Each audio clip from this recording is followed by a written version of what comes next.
I had a few conversations this offseason, and the top 5 receivers in the league question came up a few times. And CeeDee Lamb, in the minds of people in the league, is sort of right on the cusp. They don't quite view him, and I'm sure he views himself as he should, but in these conversations, he was not viewed at the same level as the Jeffersons, the Adams, the Chase, even A.J. Brown, the Tyreek Hill. Those would probably be the top 5 on everybody's list. You're tuned in to the Ross Tucker Football Podcast, guiding your gridiron journey, none other than your host, former NFL lineman, Ross Tucker. Oh, yeah, it is. But it's not just any Ross Tucker Football Podcast. It is a teaching tutorial Thursday. That means class is in session with our favorite, Greg Cosell, the NFL Films legend at Greg Cosell. There's actually a lot of news already the first couple of days of training camp. I want to get Greg's thoughts on Mekhi Blackmon, who tore his ACL for the Vikings. Tyson Campbell getting huge money from the Jaguars. A lot of receivers in the news. We may or may not get to some quarterback stuff with Greg. I like to talk to him about the guys that are in the news in the NFL right now. And then I'll get to some of the news a little bit later on, to some of the money news. Brandon Aiyuk holding in, Trent Williams holding out. I think I'd probably do the opposite if I were those two guys, but we can get to that a little bit later. You can always check us out on social media. Encourage you to do that. It's always an interesting time, right? Because, we're basically off the next 3 days, Friday, Saturday, Sunday. We'll be back bright and early Monday morning. Now, most of you know that you can listen or watch youtube.com/Ross Tucker NFL, the Even Money podcast, the Fantasy Feast podcast. Joe Dolan was excellent with the fantasy implications of some of the news out there. Obviously, the College Draft podcast, going over the top prospects in the Big 12 with Emory, was a lot of fun. So there's plenty of other content for you to check out over the weekend, but there's going to be news that happens. We'll react to it live on social media at Ross Tucker NFL, at Ross Tucker Pod, and then discuss it here on the show on Monday, which will be fantastic. Almost as fantastic as Greg Cosell. It's Big Show time. The Big Show. Okay, so Greg, let's start with some of the real news that may or may not impact games, which is injuries and guys that are definitely going to be on teams because they have an adjusted contract or whatever. Tell me about Mekhi Blackmon, corner for the Vikings, started some games last year, torn ACL on the first day of camp. Yeah, I was really sorry to see that. I remember doing him coming out of USC. I really liked him. He started to play more and more last season due to injuries for the Vikings. I don't know, if he was going to be penciled in as a starter on the outside opposite Evans, but clearly he was an important piece in their secondary. And, that clearly changes things. I mean, they signed Byron Murphy, so he's there. I think they signed Shaq Griffin, too, so he's there. So they do have depth. But I thought Mekhi Blackmon played well last year for them. He was predominantly their nickel. And, you know how training camp is. Roles are not necessarily defined until you start working through camp. But I was just sad to see that because I really like the kid's tape a lot. Especially, Greg, a guy going, you could say it's about a rookie too, but a guy going from year 1 to year 2. I know for me, that was by far the biggest leap that I made in my career. By far. Third round pick too. My rookie year, I was just trying to figure out if I belonged. My second year, I thought I was great. Did they disabuse you of that knowledge pretty quickly? No, you know what? I was playing pretty darn well. I belonged, and I could tell that I belonged. You're right. They have Shaq Griffin and Byron Murphy were the guys, the veteran guys in there, along with the Caleb Evans and Mekhi Blackmon. So they kind of had guys that gave them baseline veterans, if you will. Yes. So, but it's just a shame. I mean, you don't want to see anybody get hurt, but the first day. While we're talking corners, there's probably, Greg, a lot of people that don't know much about the young man that just got over $50 million guaranteed from the Jacksonville Jaguars. Hasn't been to a Pro Bowl or All Pro yet, but clearly the Jacksonville Jaguars think Tyson Campbell is going in that direction. I mean, they obviously think he's good. Greg, what about you? He's a good player. I mean, obviously Jacksonville got rid of their entire defensive staff after last season, and so that I'm sure made a lot of people think that the defense wasn't very good. But Campbell's played well. He's got size. He's got speed. They brought in Ryan Nielsen as their defensive coordinator. He came from the Falcons, who played a lot of man coverage a year ago. I'm sure they expect Campbell to be able to match up and play man-to-man coverage against quality wide receivers in the league. He certainly has the traits. He came out of Georgia. He was a second-round pick. I thought that he easily could have been a late first-round pick given his traits. As I said, he has really good size and he can run. So, corners are at a premium in this league. And as we've discussed, Ross, there are some coaches in this league who think the corner position has kind of superseded the edge pass rush position in importance because of the evolution of the game with so many quick game throws that corners really have to be the disruptors of the pass game more so. And again, it's all situational, but more so than edge pass rushers. Correct. Well, and quarterback's done such a good job getting rid of the ball quickly. They've done such a good job of stepping up in the pocket. Whereas if you've got a corner, especially a press man guy, that can kind of wipe that guy out and take away the early throw, the early route, but not get beat over the top. I think there's a lot of truth to that. A guy that I have always thought was pretty good, and I was surprised when the Giants moved on from him. I thought he was one of their best defensive players. He got rewarded by the Seahawks yesterday, Greg. Julian Love, 3 years, $36 million. There must be something about him that the Giants didn't love or that people don't love about Julian Love. Gosh, love. We have a lot of love today, Ross. A lot of love today. Yeah, hey, I'm going to ask you about Jordan next. But for Julian, what kind of player is he? Obviously, the Seahawks have a history of highly valuing safeties, and they obviously highly value him. Yeah, don't forget, he came out of college as a corner. He was a corner in college, and he made the transition to safety. Again, you or I don't know why the Giants didn't feel that, he was worthy of keeping and signing. Obviously, the Seahawks feel that way. He played last year for the Seahawks. I thought he played pretty well. They also signed Rayshon Jenkins, who I think is a pretty good safety.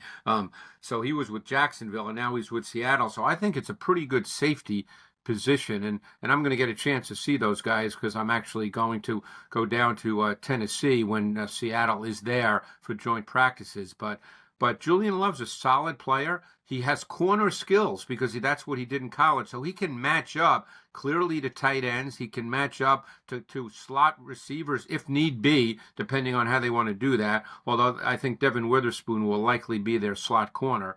And by the way, I think I think Witherspoon's going to prosper in Mike McDonald's defense because the slot corner is a really important player.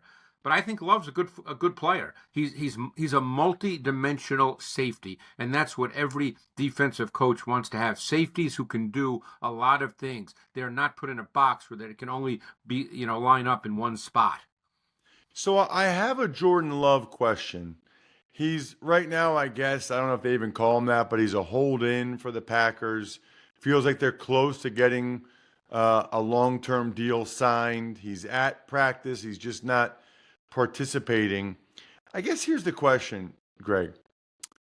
Are we sure that he is a long-term top 10 quarterback in the league, or does he need to show a little bit more? And I know he was fantastic at the end of the year, but Greg, I seem to remember in the middle of the season him having some bad games.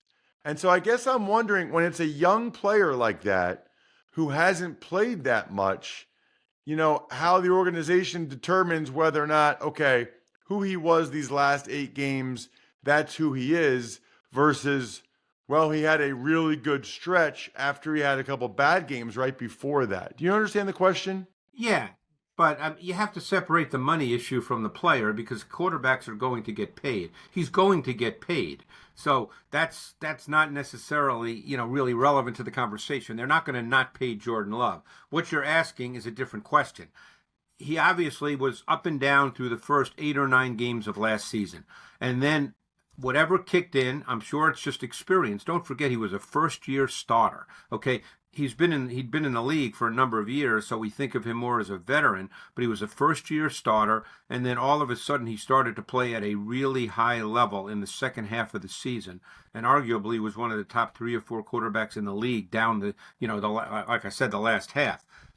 Does that mean every game's going to be like that? Probably not. Could there still be some growing pains? I would imagine yes. But I think when you look at how he progressed and the traits, you feel pretty comfortable, Ross, with the idea that this guy's going to be a really good player. Because one area in which he really progressed was what he saw pre-snap at the line of scrimmage. And that's something, there are a number of plays last year where he audibled at the line of scrimmage and he changed up the play to what turned out to be absolutely the right play. And that's the kind of growth you're looking for. Everybody knows he has the physical traits. That's not the issue. The issue is how he plays the game mentally. Is the ball going to the right place with timing? And I'm sure there'll be still some bumps in the road, but he clearly improved mentally as the season progressed. Got it. I guess part of me is thinking there's a lot of examples of guys that have a really good year or a good stretch, and then the next year they take a step back. I mean, heck, 2 years ago, Daniel Jones played very well. The Giants won a road playoff game. They rewarded him significantly. Now, I know he got hurt last year, but Greg, I'm watching Hard Knocks. They tried so hard to get up and get somebody else, So I'm not saying Daniel Jones played at the level that Jordan Love did toward the end of last year. I just think it's a fair question to ask. No, it is, but we also know, as you do too, that they're not going to let him walk, so they're going to pay him. So ultimately, that's a separate question. He's going to get paid. This is just the dance that occurs. No dancing for me. I'm a drinker, drinking Labatt Blue Light with friends and living life to the power of we. Although when I have enough Labatt Blue Lights, you will see me dancing. Always enjoy responsibly. Beer, Labatt USA, Buffalo, New York. Question as it relates, Greg, and I don't watch every snap of these guys like you do, right? I want to talk about Brandon Aiyuk and CeeDee Lamb. Brandon Aiyuk is holding in. CeeDee Lamb's holding out. In my head, I have this perception of CeeDee Lamb being an elite top 5 receiver. I guess maybe because of the other guys around him and or the Shanahan system, I don't look at Aiyuk in the same light. Am I wrong there, Greg? Am I wrong there? Is Aiyuk every bit the player that Lamb is? Because it's just, I feel like it's a perception thing. Aiyuk gets overshadowed by McCaffrey and Kittle and Debo maybe. Yeah, and I think there's a sense that the 49ers too are scheme-based, that a lot of players could step in and perform at a high level because of the scheme. Whether that's true or not, that's always hard to know. Speaking about Lamb, it's interesting what you said, because I had a few conversations this offseason, and the top 5 receivers in the league question came up a few times. And CeeDee Lamb, in the minds of people in the league, is sort of right on the cusp. They don't quite view him, and I'm sure he views himself as he should, but in these conversations, he was not viewed at the same level as the Jeffersons, the Adams, the Chase, even A.J. Brown, the Tyreek Hill. Those would probably be the top 5 on everybody's list. And Lamb, had a lot of people saying, well, is he that guy or is he not? So he's right there. But the key thing here is his importance to his team. He is critical to what the Cowboys do on offense. He's a player that lines up both outside and in the slot. He's a movement receiver as well, a lot of motion. He is the critical piece of their pass game, obviously after the quarterback. So, again, that'll get worked out because he's so important to what they do. The debate about where he stands in the league, you can have that debate forever, and people, will be they'll be dug in with their feeling, and if you don't feel the same way, they'll tell you you're an idiot. But that's a different conversation. You know, the other receiver that did get an adjusted contract this week, Greg, is Amari Cooper. And you and I have talked about Yeah. Amari before. You know, he strikes me. I said this yesterday on the Fantasy Feast podcast, and Joe kind of agreed with me. I feel like Amari Cooper doesn't have that many dynamic or highlight reel plays. And almost as a result, Greg, you know, I don't want to say we take him for granted, but he's not thought of as highly as maybe he should be for a guy as consistent as he's been, because he doesn't have that many wow plays. It's almost like he's the Breeze Brady type, death by 1,000 paper cuts, as opposed to scrambling around and throwing an 80-yard bomb like Josh Allen.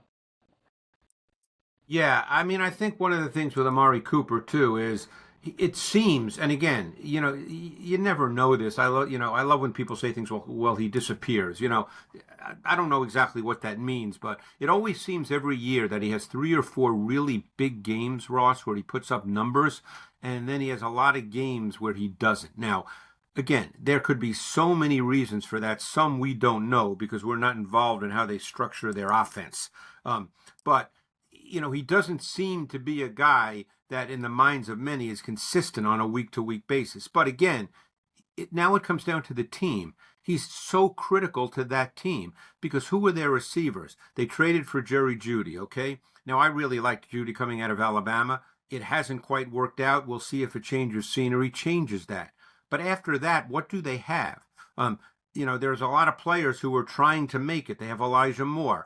They have Cedric Tillman in his second year, a player I really like coming out of Tennessee, but he was a rookie a year ago. So now you get into importance to a team. That's the way these teams think about it. It's like the draft, Ross. You know, when teams look at players, is this player better than the player we have on our team at the same position? That's the way they look at it. So Amari Cooper is critical to the Browns. They're not thinking, oh, is he as good as Jamar Chase? They're thinking, we need Amari Cooper. You know, Greg, it was a couple weeks ago that we were talking about quarterbacks, you know, because last week we got into O-line masterminds, but a couple weeks ago we were talking about quarterbacks, some of the traits that you really value. We talked about Carson Beck. I guess you talked about some of the traits you value, you know, knowing where to go with the football, you know, the basic fundamentals, you know, getting away from center, you know, their drop, all those things. I guess I'm curious about, have the traits that you value changed over the years at all? Or the importance you put on certain traits? I don't think they've changed. You expand your thought process because of the way the game has evolved. There's no question that the ability to make plays outside the structure of the offense has become increasingly important, and you must factor that more than ever into your equation. Because, first of all, that's the kind of quarterback, for the most part, that colleges are sending to the NFL. These guys are better athletes than ever before, and they can make plays outside of structure. And that's become critically important. It's also critically important, Ross, for another reason. Defenses have gotten bigger, faster, and probably a little more sophisticated in their pressure concepts because there's a lot of really good defensive coaches. So, you know, there's going to be plays in games where the defense wins, okay? And now what does the quarterback do? Now, in an ideal world, you'd love Tom Brady, but there's only one Tom Brady where you can just really control the game before the snap of the ball. There are certain quarterbacks that are very good at that, but you can't do that on every single play. So when the defense wins and is able to generate pressure, what happens? You don't want to get stuck in a situation where the play is dead. You'd like to be in a situation where then the quarterback can put pressure on the defense, even though the defense tactically has won with their concept. So that is more important than ever. But you won't find a coach, I'm telling you right now, you'll never find a coach that says that's more important than being able to play the position the right way. You know, dropping back, going to the right receiver with the right kind of throw at the right time. No coach will say that that second reaction outside of structure ability is more important than that. Interesting. Well, I want to get to perhaps next week some of these other guys because I think that's really, really interesting from a college perspective. But, it's funny. You say that the coaches will never say it's more important. You talk to them, they really want to have it. No They question. really want to have it. No question. Oh, no. Yeah, I don't want to come across like it's not important. Believe me, I've changed the way I look at it because you have to. The game has evolved and the game has changed. You have to look at it that way. Check him out on social media. He's a living legend. Absolutely love the work he does on this show every week at Greg Cosell. That way, everything he's up to. He's going to be going to training camps, traveling, all kinds of stuff. Love our conversations always. Thank you, Greg. Thanks, Ross. Tuck's Takes. All right, Ross. So I noticed we had some news from CBS yesterday about the upcoming season. Can you tell us about it? I can. Yeah, now that they released it, very, very exciting. So last year I was on the 7th crew for NFL, which meant I got 3 or 4 games. Kind of depends on, there's games late in the season that could go to CBS, could go to Fox. You don't really know. Ended up being 3 NFL games last year, which was great as part of the 7th crew. This year, moving on up, I guess, man. I'm part of the 6th crew with Tom McCarthy and Jay Feely. I don't remember the exact number. I think it's somewhere between like 7 to 10 or 7 to 11 games, somewhere in that stretch. Now, I will also be doing some college football for CBS and a few games for CBS Sports Network like I did last year and like I've done in recent years. I always just wait till they announce it to say anything, right? So I'll wait till they announce the games I'm doing. I am doing some very cool college football games as well. So I like that I got a pretty cool mix of doing more NFL games, including, it's funny, Jack. I mean, I already knew I was going to be part of the 6th crew, obviously, but they didn't tell us till yesterday, the first 3 weeks. So I didn't know until like that social post came out, the email came out at the same time that I was doing the Bills home opener. That's amazing. I love those people. I love it up there. I think Arizona Cardinals, I think it's going to be a sweet game. Kyler Murray, obviously I did a Cardinals-Ravens game last year. So very, very fired up. I appreciate all of you giving me the love and showing the support on social media. I do see it. It does mean a lot. And I am beyond fired up to do a bunch of games, both NFL and college for CBS. And I'm sure in the next few weeks or so, they'll announce the college stuff. And when they do, then I'll feel comfortable talking about it. All right. We're going to move to San Francisco, Ross. Trent Williams, he's a holdout for the 49ers, and Brandon Aiyuk holding in. So Trent Williams has 3 years left on his contract. 3 years. That is rare for a team to do something with a guy that has 3 years. However, Trent Williams is up there in years, and he's made a lot of money, and he's still the best, right? He's still the best guy doing it. So he sees Darrisaw and, Penei Sewell getting these contracts, making a lot more money than him. Probably doesn't sit real well. Now, I don't understand, and I won't understand him holding out. He's giving up $50,000 a day. I'm sure the Niners will adjust his contract and he will get more money, I would guess, because they need him and they know he means business and he could just sit out because he's made so much. But I still don't understand the idea of giving back $50,000 a day. I would never, ever do that. And the Love contract, we were all waiting to hear. The Seahawks, they signed safety Julian Love to a 3-year, $36 million extension. On the Aiyuk thing, the hold-in thing is interesting because it's like, did the team agree to it or is he just doing it? And if he's just doing it, now he says his neck and back hurt. My neck, my back. That's so funny. I'll be curious to see if that turns contentious. As for Julian Love, it just seems like the Giants make a lot of mistakes, right? Like, how did they let that guy go? It just seemed like the Giants picked the wrong guys to stay and the wrong guys to leave. And we got a couple roster moves around the league. Wide receiver Michael Gallup, he retires in the league after 6 seasons. The Dolphins, they signed edge rusher Emmanuel Agba. And the Eagles, they placed rookie cornerback Cooper DeJean on the NFI with a hamstring strain. Suffered while working out. He'll be out for about 3 weeks. So Michael Gallup is a good example. We talked about this on the Fantasy Feast yesterday. Not every guy comes back from the torn ACL the same, right? Not every guy comes back and is awesome.